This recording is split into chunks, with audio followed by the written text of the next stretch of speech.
a este evento que esperamos sea de su interés y de su beneficio.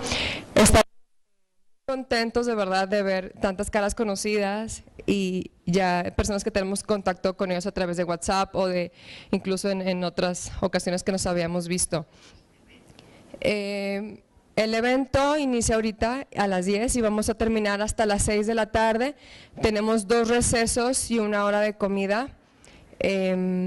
Cualquier pregunta la pueden hacer por escrito porque queremos respetar tiempos. Ahorita empezamos a las 10:10 con el primer ponente, el doctor Saúl Garza Morales, y va a haber una serie de preguntas y respuestas que les pedimos que por favor sean formuladas por escrito y me la hagan llegar ya sea a mí o a mi esposo o a mí para aprovechar esos 10 minutos de preguntas y respuestas, que sean lo más concretas posibles. Si ven que ya se resolvieron sus dudas en el momento de la ponencia, pues les agradeceremos que hagan otra pregunta o a lo mejor den oportunidad de que se haga otro tipo de cuestión. Bueno, la primera ponencia de la mañana es el doctor Saúl Garza Morales, médico, pediatra, neurólogo y neuropediatra, jefe del Departamento de Neurociencias del Instituto Nacional de Perinatología Isidro Espinosa de los Reyes. Ha participado en numerosos proyectos de investigación y es el doctor de cabecera de Grace, quien ha llevado el caso de cannabis medicinal de manera legal en México. Un aplauso para darle la bienvenida al doctor Garza. Muchas gracias. Me da mucho gusto estar en un foro como este. Hemos luchado con Grace al lado de la familia desde hace ya bastante tiempo y al principio era un tema tabú, casi escondido. Estábamos un poco temerosos de cómo lo pudiera tomar la sociedad mexicana, aunque siempre existieron, como hasta ahora, muchas evidencias científicas del uso de los derivados de la cannabis para mejorar o atenuar los efectos de muchas enfermedades, lo que a mí atañe, las enfermedades neurológicas. Y ahora me da mucho gusto que esté el tema tan abierto. Ahora va a haber una serie de conferencias en Cancún, va a haber una serie de profesionales hablando, va a haber una serie de personas proponiendo diferentes situaciones y eso lo vamos a ver en los siguientes días. Pero yo quisiera llamar la atención de que vamos a escuchar 2 tipos de opiniones, en mi forma de pensar. Y una de ellas es el grupo de personas que están sentadas en un escritorio tomando café, planeando política, planeando políticas públicas, planeando situaciones legales, midiendo una serie de compromisos, de arreglos y demás alrededor del tema del uso medicinal de la marihuana. Y el otro grupo es la gente que está en la trinchera, la gente que escuchamos a las mamás pidiendo por ayuda de los niños, la gente que nos desvelamos en las unidades de urgencias, viendo a los niños sufrir y viendo a las familias acompañándolos. Esa es la gente que debe de elevar la voz, esa es la gente que debe de prevalecer en las opiniones. Y la idea que yo tengo es acompañarlos en este sentido. Bien, el tema de hoy es hablar un poco de la información científica que tenemos alrededor de la cannabis. La siguiente, por favor. Y les puse un par de citas de referencia con la flechita nada más.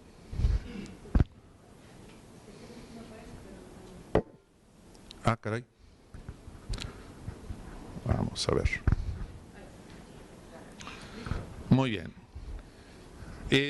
Hablar de cannabis como tratamiento es hablar y remontarnos en el tiempo. Desde hace siglos hay registros de su uso como tratamiento medicinal. Probablemente los chinos lo llevaron hacia Europa y luego los primeros expedicionarios la trajeron probablemente a Brasil y de ahí a toda América. Y hay una cultura del uso de los derivados medicinales de marihuana en nuestra sociedad desde antes de nuestros abuelos. La siguiente. Cuando hablamos de cannabis, hablamos del nombre de la planta. Y mucha gente confunde los términos y yo he recibido comentarios, por ejemplo, por el internet, de cuál es mi objetivo al estarle dando de fumar marihuana a los niños. Y creo que eso explica muy claramente la desinformación que existe dentro de lo que estamos haciendo, y eso es lo que quiero aclarar. Cuando hablamos de marihuana se refiere a un preparado en la cual se incluyen flores, hojas y tallos. Cuando se habla de cogollos, son las glándulas de la planta. Cuando hablamos de hachís, se refiere a la resina que es extraída de estas glándulas. Y cuando hablamos de aceite de cannabis, se refiere a una mezcla que se extrae de la planta, además de una mezcla con aceites esenciales. Entonces, cada cosa significa términos y conceptos diferentes. En el caso concreto de todos los pacientes que se tratan, que son niños, no se usa ninguno de esos derivados. ¿Sí? La siguiente. Lo que se hace es descomponer la resina de la planta y luego se extraen una serie de componentes. Hay 400 componentes en la planta. De esos hay 70 que le llamamos cannabinoides, en este caso son originados en la planta, porque por si no lo saben, el cuerpo humano también produce cannabinoides. No estamos hablando de una sustancia ajena a nuestro cuerpo. Nuestro cuerpo produce cannabinoides, son cannabinoides naturales, humanos, pero los que usamos son los derivados de esta planta. Hay 3 grupos diferentes del extracto que se usa y de manera muy particular sabemos que cuando menos 3, que son estos 3, no tienen el efecto de la droga. O sea, son extraídos de la planta, pero no producen los efectos que se producen cuando fumas marihuana o cuando tomas la resina de la marihuana. Estos son los que nosotros proponemos que sean estudiados para uso medicinal en niños, no los que se usan como parte de la droga que se extrae de la planta. Este en particular, cannabidiol, es el que más se ha estudiado en el mundo y este es el que se usa como tratamiento para los niños. La siguiente. Pero ustedes pueden ver aquí, por ejemplo, vamos a empezar a familiarizarnos con algunos términos, que es el CBD, que es el cannabidiol, y este es el que se usa medicinalmente, y ustedes pueden ver aquí todos los derivados del cannabidiol y cómo actúan en el cuerpo y para qué se han estudiado. Y pueden leer desde efectos para temas intestinales, analgésicos, para problemas diabéticos, como antibacteriano y demás. Prueba de esto, pues van a ver una serie de productos que se usan como jabones y como cáñamo y como aceites y como champús y otra serie de situaciones. Es muy diferente a este otro, que es el efecto psicoactivo de la planta, lo que remeda los efectos de la droga que conocemos como marihuana.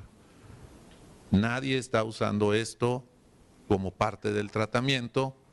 Lo que sí ha pasado es que a lo largo de estos años hemos ido perfeccionando la técnica de poder extraer el CBD y separarlo de todos los demás. Hoy en la actualidad tenemos preparados de CBD con 100% de pureza. Esto significa que no tienen absolutamente nada de las otras moléculas. La siguiente.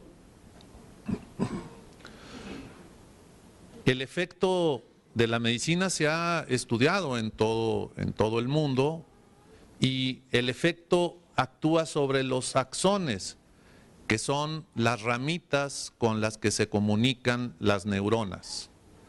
El efecto es un efecto que actúa sobre cierto sistema de la región frontal, y esto es lo que produce los efectos de la droga, o sea, esto es la marihuana misma.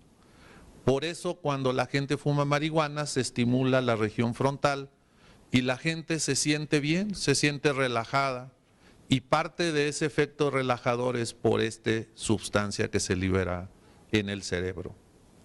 ¿Sí? La persona se siente mejor porque es como si le hubieran dado a un simio una recompensa, es como si a un animalito tú le das un cacahuate. Esa sensación de placer es lo que sienten las personas que fuman marihuana y lo hacen a través de estos sistemas. También tienen efectos sobre los ciclos de sueño, se les afecta la memoria, pueden tener sensaciones de placer y algunos de esos son los efectos que la gente busca. Otra de las cosas que la gente busca fumando marihuana es quitarse el dolor. Entonces, efectivamente tiene un efecto analgésico. No sé si ustedes tengan la experiencia, pero yo recuerdo a mi abuela que siempre tenía un tarro ahí guardado con alcohol y una plantita verde que siempre le traían por ahí a alguien que venía por ahí de algún estado que todos conocemos. Y luego se la ponían en las articulaciones para mejorar la artritis. Pues ese era el efecto y lo hemos conocido desde hace muchos años. Yo nunca había ninguna abuela traficando estas cosas, más bien lo usaban para quitarse las molestias. Y esto es lo que sucede, digamos, con la gente que lo fuma, y eso es lo que la gente está buscando. Eso no tiene absolutamente nada que ver con el tema de los derivados medicinales. La siguiente. Por supuesto que para los que están diciendo que estamos haciendo cosas inadecuadas, yo les quiero decir que efectivamente nosotros nunca hemos recomendado que la marihuana se use en los niños de manera salvaje o los derivados directos como las resinas, porque podemos afectar gravemente el desarrollo. Estamos afectando la remodelación de la corteza frontal. Esto afecta mucho a los chicos que tienen las edades puberales, de entre los 9 y los 15 años, les puede afectar para el resto de su vida. Les puede provocar problemas de memoria, de comportamiento, les puede provocar sensaciones de ansiedad cuando la dejan de tomar. Y muchos de ellos caen en estados depresivos, de desesperanza. Por supuesto que probablemente la peor de las ideas es fumarla cuando alguien está embarazado, ¿no? Porque afecta a los receptores y eso hace que los niños expuestos tengan problemas de memoria, de desarrollo del lenguaje, de razonamiento. Incluso se ha propuesto que incluso baja los niveles de inteligencia. Entonces, de ninguna manera estamos en la defensa de usar la marihuana o cualquier otro derivado de manera indiscriminada. Estamos hablando de una población de personas que tienen sufrimiento, que no han encontrado la mejoría para los síntomas de sus hijos o sus familiares a través de la medicina tradicional, y estamos proponiendo usar un derivado no psicotrópico, no psicoactivo de la planta de la marihuana para atenuar los efectos que tienen. La siguiente. Estamos inventando esto, o sea, a alguien de aquí se le ocurrió la idea guajira de empezar a hacer esto. Pues claro que no, o sea, tenemos muchísima evidencia a lo largo del tiempo y hoy les quiero decir que tanto la planta directa incluso como muchos derivados han sido aprobados para su uso. En países como España y en otras partes de Europa se usa para el tratamiento del dolor crónico, se usa para los efectos neuropáticos, esto es, para algunos efectos tóxicos provocados por quimioterapia, para efectos tóxicos provocados por la diabetes, para la artritis, para la fibromialgia Y bueno, pues aquí le pongo que en México esto se ha usado desde hace muchos años. Se ha usado para la esclerosis múltiple, una enfermedad neurológica grave. Mejora la espasticidad, mejora el dolor, mejora el sueño. Se ha usado para el tratamiento de los efectos indeseables de la quimioterapia. Y estos son efectos, y esto se consigue ya de manera profesional en muchos lugares del mundo. En Estados Unidos hay farmacias especializadas donde te surten la receta del médico para el uso medicinal en estas enfermedades. Entonces, no es algo novedoso. Lo novedoso probablemente es que le encontramos un efecto antiepiléptico a uno de los derivados que se llama cannabidiol, y esto ya se está explorando en muchas partes del mundo. La siguiente.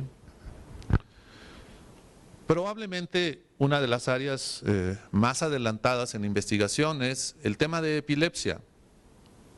Existe una contradicción dentro de esto porque muchas personas que fuman la marihuana salvaje pudieran provocarle convulsiones el uso de la marihuana. Sin embargo, cuando tú usas este derivado, pareciera que tiene un efecto protector contra la convulsión. O sea, ciertas sustancias de la planta favorecen convulsiones y otros derivados de la planta protegen de convulsiones. Y esa extracción de esos derivados ha permitido hacer preparados que pueden usarse para estos propósitos. La siguiente.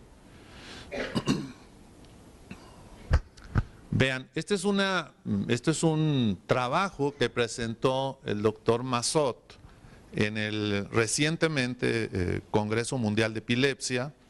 Esto fue presentado en Estambul y platicando con él, me decía que Canadá fue el primer país que autorizó la marihuana como uso medicinal. Y es legal que la gente la pueda usar prescrita por un médico, como puede ser él, o la puede usar por su cuenta como si fuera recreacional, vamos a decirlo. Y él tiene un programa que se llama Canadian Epilepsy Monitoring Unit, en donde ellos están registrando todos los pacientes que llegan a esta clínica y que están usando marihuana, ya sea sencillamente por su gusto o como uso medicinal. Y de esa base de datos él extrajo 215 usuarios regulares, todos adultos, y estos 215 pacientes tenían epilepsia. La mayoría de ellos tenían refractariedad al tratamiento, o sea, a pesar de las medicinas seguían teniendo crisis, y eso fue lo que los llevó al consumo de la marihuana. La mitad de esos pacientes la consumen diariamente bajo prescripción del médico y otra mitad lo puede hacer de manera más irregular por su propia iniciativa, sin que fuera indicada por un doctor. Y el 84% de todos estos pacientes refirieron que habían mejorado sus ataques cuando están consumiendo la planta. Una cosa interesante es que la mitad de ellos la toman de manera medicinal, como si fuera en un frasco, digamos. Ellos toman el extracto natural de la marihuana y otros, la otra mitad, lo fuma. O sea, lo usan como lo podríamos ver aquí en muchas personas que lo consumen de manera natural.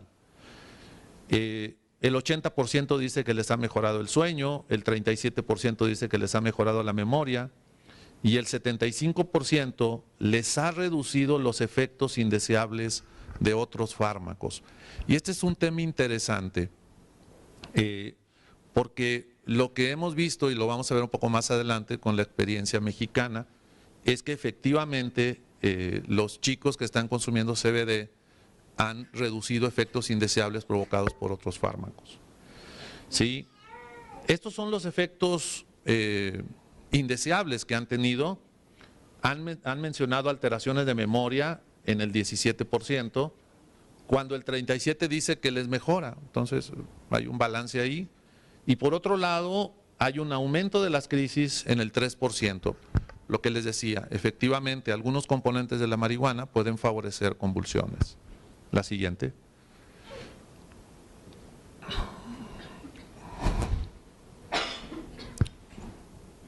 ¿No pasó? Ahí está. No, aquí está.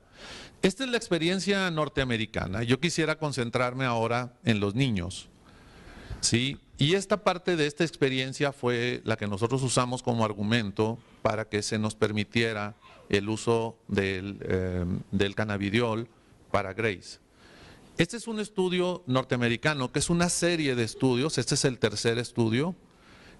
Los 3 estudios están utilizando un derivado que se llama Epidiolex, y una compañía inglesa está buscando que le den la autorización de la FDA para el uso del Epidiolex en los Estados Unidos. Y ellos han dirigido 3 estudios en niños que tienen encefalopatías epilépticas. Esto significa que tienen epilepsias muy graves que afectan el desarrollo de los niños y que de manera cotidiana no responden bien a los fármacos tradicionales. Y este es uno de los resúmenes del tercer estudio. Es muy interesante porque la FDA no autoriza estudios que no estén bien fundamentados y que no sean con pacientes norteamericanos y que estén bajo una vigilancia muy estrecha en hospitales americanos.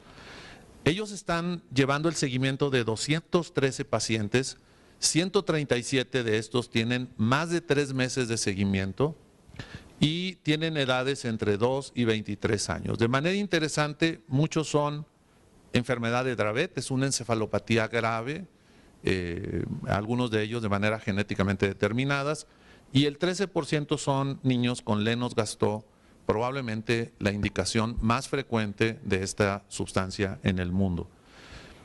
La reducción de crisis se presentó al 57%, o sea, contaron todas las crisis de todos los pacientes y se redujeron en el transcurso de 3 meses a más de la mitad. Y por otro lado, si lo contamos con pacientes individuales, el 67% de los pacientes reportaron una mejoría mayor al 50% de las crisis en 3 meses. Yo les quiero decir que ahorita acabo de recibir la comunicación de que Grace ha tenido 2 o 3 días sin crisis. Por si no lo saben, Grace tenía varios años de que no tenía un día sin crisis.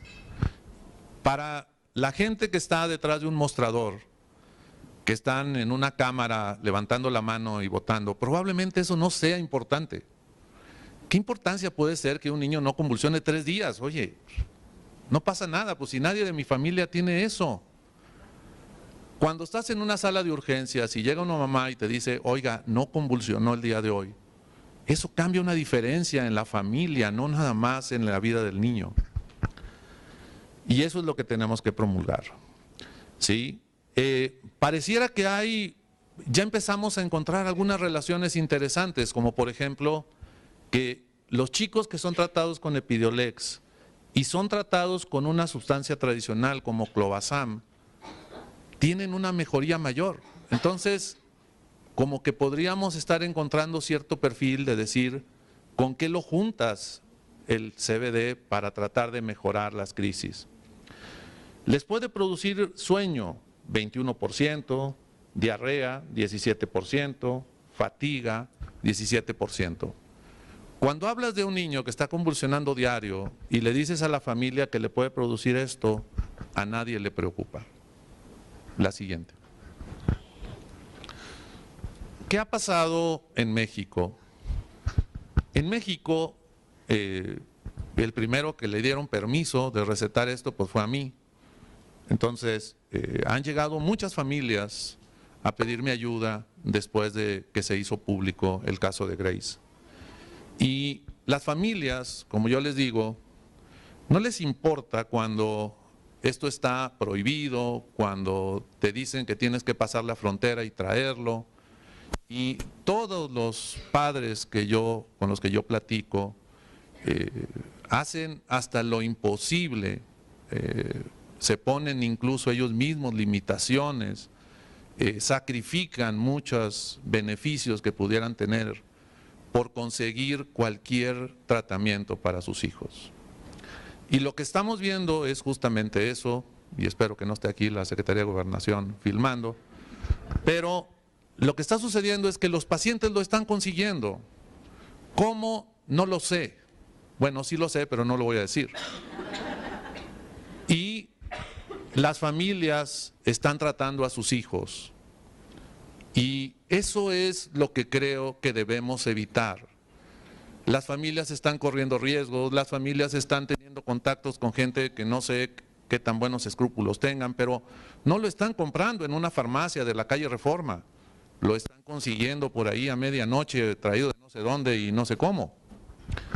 Pero estas familias, buscando el beneficio de sus hijos, sí, están dándoles cannabidiol a los niños. Y de estos 5 niños que yo ya estoy tratando, sí, todos han mejorado. Sí, no es una muestra importante. Cualquier científico que esté en la sala me va a decir que esto es un poco una anécdota, pero es una anécdota real de pacientes que no mejoraron con nada, de muchos que están operados, de muchos que fueron radiados y que hoy están encontrando una mejoría. Tenemos casos de 100% de mejorías, tenemos casos que estamos reduciendo los fármacos tradicionales, tenemos fármacos de niños que les estamos reduciendo efectos indeseables de otros fármacos. Sí, tengo 2 que están reduciendo otros fármacos, tengo hoy, auméntele otro más, 3 que lo están consiguiendo, que están buscando la opción. Sí, los efectos indeseables han sido muy pequeños. Algunos me dicen, le ha aumentado la salivación, otros me dicen, han tenido aumento de apetito. Y utilizamos hasta hoy una dosis muy pequeña de 5 miligramos por kilo al día y hemos obtenido estas mejorías. Tengo un adulto que está siendo tratado y este adulto ha sido 2 veces rechazado de los programas de cirugía de epilepsia. Y esta persona, por su propio gusto, por su propia necesidad, fue y la compró a Estados Unidos, se la trajo en la bolsa y llegó con su médico y le dijo, necesito que me ayudes, aquí tengo la cosa esta, pero no sé cómo usarla. Y el médico lo corrió del consultorio. Eso, en mi opinión, va en contra del juramento hipocrático. Entonces llegó a pedirme ayuda. Yo normalmente no veo muchos adultos, pero le brindé la ayuda. La empezó a tomar y me dice, doctor, tenía muchos años de que no tenía crisis. Ahora no tengo crisis. Le quitamos un fármaco que le estaba provocando muchos problemas de memoria y el muchacho es un exitoso empresario y por ahí va por la vida sin que nadie vea que trae un cigarro electrónico abajo de la chaqueta, porque él tiene que fumarla 2 veces al día, bajo prescripción. Entonces, esta es la historia de los chicos que tenemos tratados. Es esperanzador, porque de verdad que nosotros médicos no estamos tampoco muy alejados del sufrimiento. Cuando estamos con ustedes, también nos preocupamos, también nos desvelamos, también decimos, ¿qué puedo hacer para ayudarle? Y te causa mucha escozor el no poder ayudar a la gente. O sea, nosotros también sufrimos junto con ustedes. La siguiente. Este es Grace. Podemos poner aquí, no sé si se pueda, si ponemos el marcador encima de la, aquí está y no sé si se le puede dar doble clic ahí. Ah, no pasa. Bueno, no pasa nada. Este es Grace y había pedido permiso a los papás para que vieran uno de los eventos de Grace. Y esto es a lo que me refiero cuando la gente está muy alejada de esto. Necesitas acercarlos a este tipo de foros donde ves a los niños sufrir para que verdaderamente la gente se sensibilice. Y Grace, como todos los casos que estoy tratando, tiene una historia en donde empezó con crisis desde muy temprano. Por cierto, Grace, las crisis fueron confundidas con cólicos. Después de probar 10 diferentes antiepilépticos, los papás de Grace tuvieron que importar al menos 2 medicamentos de los Estados Unidos y luego después internarla, ponerle medicamentos intravenosos, utilizar dietas. Lo sometí a 2 protocolos de investigación, esa es mi chamba, y luego después le propusimos una cirugía. Y a partir del inicio de CBD, la mejoría global es del 45% de sus crisis. Por cierto, Grace es todavía la que lleva la dosis más baja de mis pacientes y es la que menos ha mejorado. La siguiente.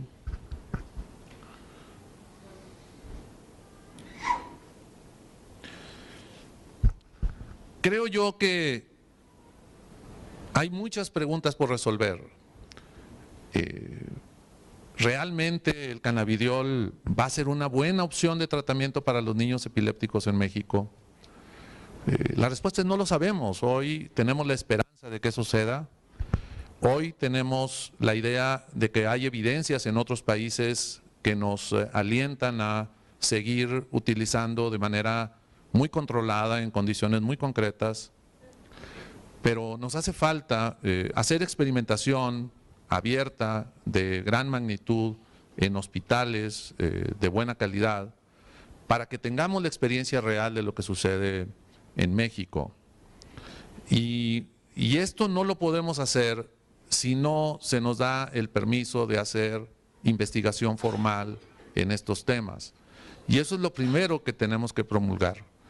Primero, que es una opción real de tratamiento. Segundo, que hay muchos investigadores en México que quisieran hacer experiencia real y seria y que pudiéramos decirle a nuestro sistema de salud cuál es la verdad sobre los beneficios que pudiéramos obtener de estos productos. Y luego, yendo un poco más allá, yo ayer haciendo una reflexión decía, oye, es que los procedimientos quirúrgicos que usamos en estos niños que tienen encefalopatías epilépticas, pues prácticamente ninguno te da más del 50% de beneficios. ¿Realmente estamos haciendo lo correcto? O sea, ¿no sería prudente antes de hacer una cirugía probar un fármaco que te está diciendo que puede mejorar hasta el 60 o 65% de los pacientes antes de operarlos? Es una reflexión que deberíamos de tener los médicos que estamos tratando estos pacientes y que estamos proponiendo procedimientos quirúrgicos que pueden dejar secuelas irreparables y riesgos necesarios, pero riesgos al fin, en este grupo de niños vulnerables. Entonces, yo quisiera terminar diciendo que el cannabidiol es hoy una buena esperanza, que pareciera ser un medicamento seguro, que no da grandes problemas, que niños que por otras situaciones no tienen la esperanza de controlarse con fármacos o ya perdieron esa esperanza porque ya probamos todas las estrategias de tratamiento, podríamos tener una alternativa de manejo que les diera una nueva posibilidad de mejorar su estado de salud, mejorar sus condiciones y de mejorar el potencial desarrollo que puedan tener en el futuro. Muchísimas gracias por su... Doctor.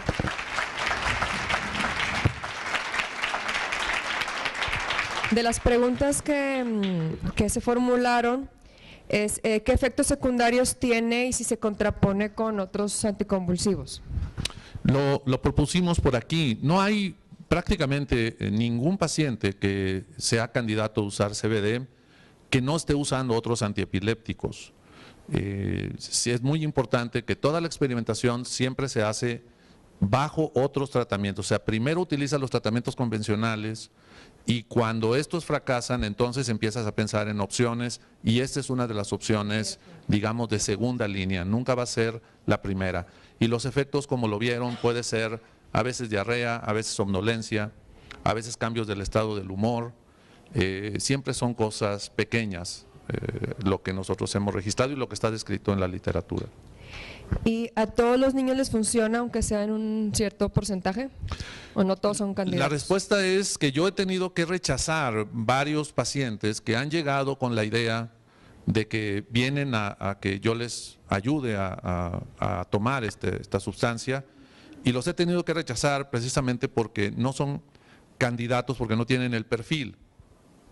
El ejemplo puede ser un caso que vi la semana pasada de un muchacho que viene y me dice, oye, yo tengo convulsiones incontrolables, me ha tomado más de 8 o 9 fármacos diferentes, y cuando reviso sus estudios, le digo, tú tienes una lesión muy pequeña en el lóbulo frontal no dominante, le digo, y tú te puedes curar con una cirugía en más del 85% de los casos. Tú eres uno de los candidatos ideales a una cirugía muy limitada que se puede hacer en México, y entonces le dije, tú no eres candidato a CBD, tú tienes que ir de preferencia a que te solucionen el problema porque puedes recuperar tu vida si te hacen una cirugía muy limitada. Y así como ese, otros casos que no son candidatos. De ninguna manera todos son candidatos y hoy las indicaciones muy concretas son niños que tienen epilepsias refractarias que no se pueden controlar con fármacos tradicionales. La respuesta es que no de inmediato, pero los casos que tenemos, la dosis que estamos usando es de 5 a 15 miligramos por kilo por día. La dosis que yo he usado en todos mis pacientes son 5 miligramos por kilo por día y efectivamente 2 de los 5 casos que estamos usando, además del adulto, hemos ido reduciendo los otros fármacos antiepilépticos. ¿Cuántas personas en México padecen el síndrome de Lennox-Gastaut o epilepsia refractaria? Miren, lo descrito en cualquier libro dice que el 20% de los pacientes con epilepsia en global no se controlan con fármacos de manera eficiente. Si esto es cierto y hay 2 millones de niños, 2 millones de mexicanos que tienen epilepsia, pues échenle el 20% de eso, es alrededor de 400,000 personas que tienen epilepsia y que no se están controlando eficientemente. De eso, si entendemos que alrededor del 70% empiezan en la infancia, pues échenle 7 por 4, 28, estamos hablando de alrededor de 200,000 niños que tienen epilepsias que no se controlan de manera eficiente. Y de esos, vamos a pensar que Lennox-Gastaut y Dravet, pues deben de hacer alrededor de 40,000 niños en México que tienen Dravet o que tienen Lennox-Gastaut y que no se controlan eficientemente. Legislativamente, ¿cómo debemos referirnos al tratamiento? Esa es una cosa interesante. La respuesta es que no soy abogado, pero para mí estamos hablando de derivados de cannabis para uso medicinal. Y así es como yo lo entiendo. Okay. ¿Por qué los protocolos se mencionan, se enfocan más en los niños? ¿Qué pasa con los adolescentes y adultos? Porque los primeros casos de éxito de tratamiento con el cannabidiol fue un caso emblemático de Charlotte que tenía Lennox-Gastaut. Y eso fue lo que abrió la puerta para el uso en niños que tenían estas enfermedades. Pero efectivamente hay muchos, pero muchos más adultos tratados en el mundo con epilepsia a través de diferentes tratamientos derivados de cannabis que niños. Se ha hecho más publicidad sobre los niños, pero evidentemente ustedes ven cómo hay ya estudios de más de 200 casos y hay mucha gente en donde se permite el uso de cannabis de forma recreacional que lo están usando por su cuenta. Sencillamente están buscando sentirse mejor. Esto, doctor. Es un gusto. Gracias a ustedes. Le agradecemos al doctor Saúl Garza por la ponencia.